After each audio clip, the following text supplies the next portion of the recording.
اعوذ باللہ من الشیطان الرجیم، بسم اللہ الرحمن الرحیم۔ السلام علیکم ورحمۃ اللہ وبرکاتہ۔ محترم سامعین، آپ دیکھ رہے ہیں معتصم باللہ کی ڈاکومنٹری بایوگرافی 8ویں عباسی خلیفہ۔ ہم اس سے پہلے بات کر رہے تھے کہ عباسی خلیفہ 8ویں معتصم باللہ نے کیسے دنیا کی بڑی رومی فوجی سلطنت کا کیسے مقابلہ کیا۔ آرمینیا کے قریب فریقین کا سامنا ہوا، بڑی گھمسان کی لڑائی ہوئی۔ ابتدا میں تو مسلمان فوج کو خاصا نقصان اٹھانا پڑا اور اس کے پیدل سپاہیوں کی بڑی تعداد بھی شہید ہو گئی، لیکن پھر مسلمان لوگوں نے سنبھل کر حملے شروع کر دیے۔ ایسی افراتفری مچی کہ رومی سپاہی بھیڑ بکریوں کی طرح بھاگ کھڑے ہوئے۔ جب لڑائی کا زور تھما تو فیل نے دیکھا، جو کہ اس سے بڑا ایک جرنیل تھا، تو فیل نے دیکھا کہ اس کے وفادار ساتھی فرار ہو چکے ہیں۔ وہ سخت برہم ہوا، اس نے اپنے افسران کو سخت سزائیں دیں، پھر حکم دیا کہ انقرہ کی حفاظت کا اہتمام کیا جائے۔ تو فیل کے آدمیوں نے اطلاع دی کہ اسلامی فوج کے حملے کے خوف سے انگورا کے شہری شہر چھوڑ کر بھاگ چکے ہیں، مطلب انقرہ کے لوگ۔ اس پر طفیل نے فیصلہ کیا کہ اہم شہر اموریہ کی اب حفاظت کی جائے۔ اس کے ساتھ ہی اس نے مسلمانوں پر حملے کی تیاریاں بھی شروع کر دیں۔ معتصم کے جاسوسوں نے طفیل کے اس فیصلے کی اطلاع معتصم تک پہنچا دی۔ معتصم فوج لے کر اموریہ جا پہنچے۔ شہر کا محاصرہ کر لیا گیا، جو کئی روز تک جاری رہا۔ اس جنگ میں ہزاروں رومی سپاہی مارے گئے اور ہزاروں زخمی بھی ہو گئے۔ اموریہ کے محافظ نے معتصم سے رحم کی درخواست کی، معتصم نے اسے امان دے دی۔ اسی وقت مسلمان فوج شہر میں داخل ہو گئی۔ اس طرح 55 روز کے محاصرے کے بعد شہر پر مسلمانوں کا قبضہ ہو گیا۔ معتصم نے فوجیوں کو سختی سے ہدایات کر رکھی تھی کہ کسی قسم کی لوٹ مار نہ ہو، نہ ہی شہریوں کو پریشان کیا جائے۔ مسلمانوں کو اتنا زیادہ مال غنیمت حاصل ہوا کہ 5 دن تک نیلام ہوتا رہا۔ جب معتصم اموریہ کی مہم سے ظفر یاب ہو کر لوٹے تو مشہور شاعر ابو تمام نے ایک قصیدہ لکھا جس میں کہا گیا تھا کہ تقدیر کے فیصلے ستارے نہیں کرتے۔ اموریہ کی فتح نہایت اہم واقعہ تھا، جس سے پوری دنیا میں کھلبلی مچ گئی۔ اس فتح کے بعد معتصم نے قسطنطنیہ پر حملے کی تیاریاں شروع کر دیں۔ ان کے پیش نظر رسول اکرم صلی اللہ علیہ وسلم کی یہ حدیث رہی ہوگی کہ میری امت کا پہلا لشکر جو کیسر کے شہر پر حملہ آور ہوگا، اللہ تبارک و تعالیٰ نے اسے بخش دیا ہے۔ صحیح بخاری۔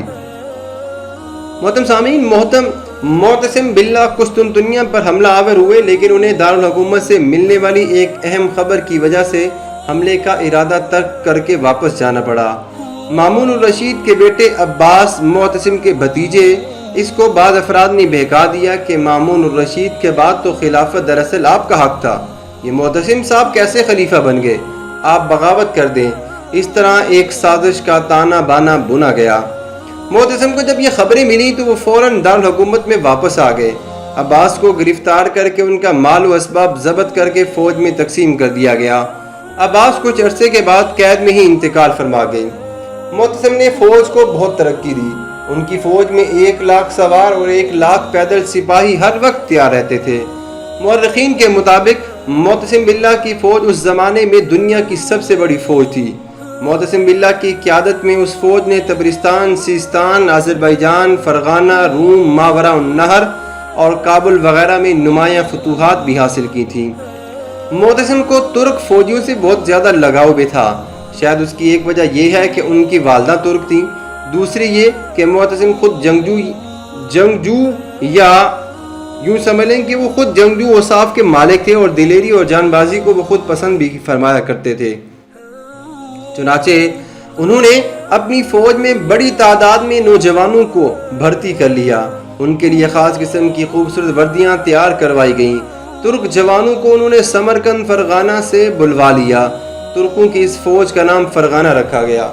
دوسری طرف عرب سپاہیوں کی فوج بھی تیار کر لی گئی اور اس کا نام مغاربہ رکھا گیا۔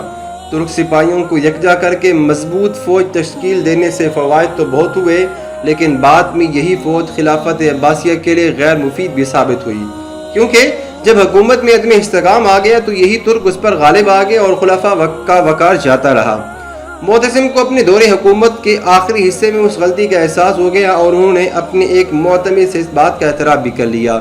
انہی ترک فوجیوں کی وجہ سے معتصم کو اپنا خلافہ جو ہے وہ خلافہ بغداد سے منتقل کرنا پڑا اور دارالخلافہ کے لیے ایک نیا شہر سامرا بسانا پڑا۔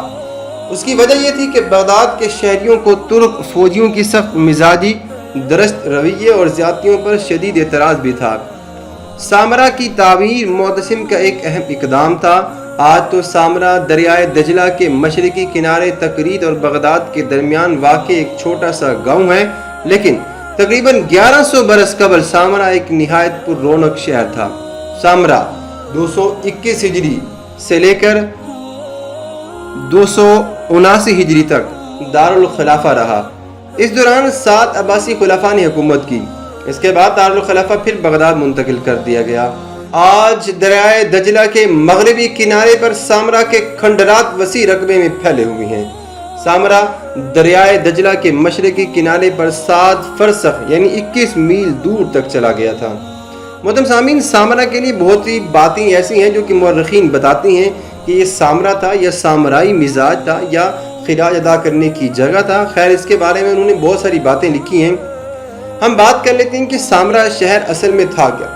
سامرا میں بہت سارے لوگوں نے بڑے بڑے بلند مینار عماراتیں تعمیر کروا رکھی تھیں، اور سب سے جو بڑا ان کا مینار تھا وہ مینار ملویہ کہلاتا تھا، اور اس کی بلائی لمبائی تقریباً 170 گز بلند تھی۔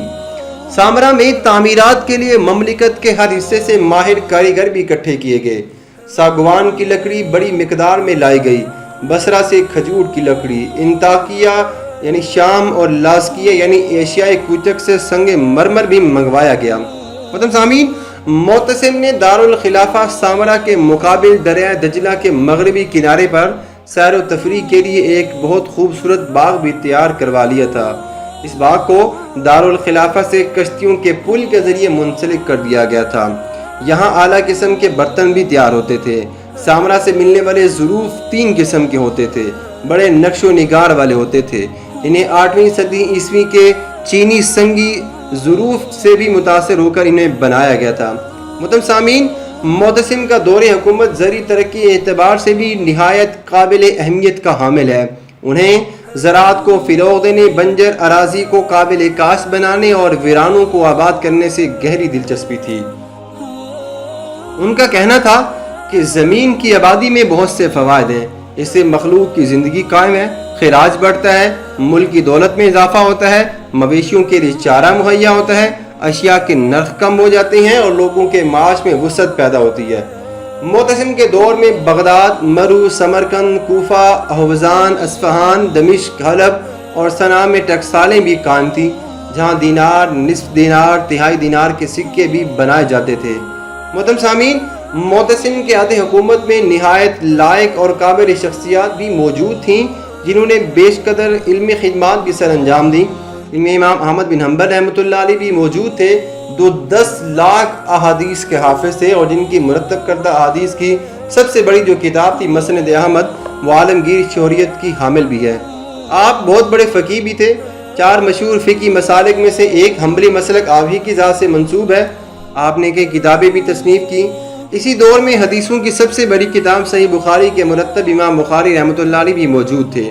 محترم سامعین، معتصم کے انتقال کے وقت امام بخاری رحمۃ اللہ کی عمر مبارک تقریباً 33 برس تھی۔ حدیثوں کے ایک اور امام مسلم کی عمر اس وقت 21 سال تھی۔ ایک اور فقیہ محمد بن ابراہیم تھے جو ابن عوام کے نام سے زیادہ معروف تھے۔ اس زمانے میں سحنون کا بہت چرچا تھا۔ سحنون کا تعلق افریقہ سے تھا۔ وہ 160 ہجری میں پیدا ہوئے اور 240 ہجری میں انہوں نے وفات پائی، یعنی وہ معتصم باللہ کے پورے دور حکومت میں موجود تھے، اور انہوں نے معتصم کے انتقال کے بعد مزید تقریباً 13 برس کی زندگی بھی پائی۔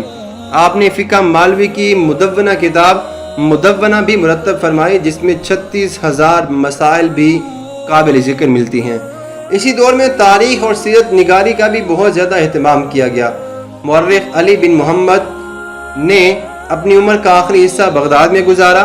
اس دور میں ایک اہم سیرت نگار محمد ابن سعد بھی موجود تھے، جنہوں نے طبقات ابن سعد لکھی، جو کہ تقریباً 8 جلدوں پر مشتمل ہے۔ امام احمد کے علاوہ ان میں اور بھی بہت سارے ایسے ساتھی تھے جو کہ فقیہ اور محدث تھے، اور جنہوں نے معتصم باللہ کے دور حکومت میں بہت زیادہ قابل قدر علمی خدمات سر انجام دی تھیں۔ محترم سامعین، شعرا اور ادب کے میدان میں نامور ادیب اور انشا پرداز حاجز کا تذکرہ کسی تعارف کا محتاج نہیں ہے. یہ بھی معتصم باللہ کے وزیر ابن عبد الملک کے زیادت میں کام کر کے انہوں نے بے شمار کتب جو ہے وہ تصنیف فرمائی ہیں. معتصم بہت قوی ہیکل تھے اور غیر معمولی قوت کے مالک بھی تھے. بہت زیادہ وزنی سامان اٹھا کر چل سکتے تھے.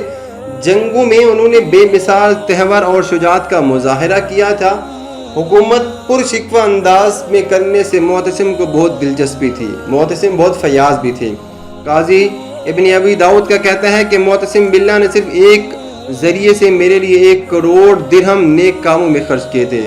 محرم 227 ہجری اکتوبر 841 ہجری میں معتصم کی طبیعت اچانک خراب ہو گئی.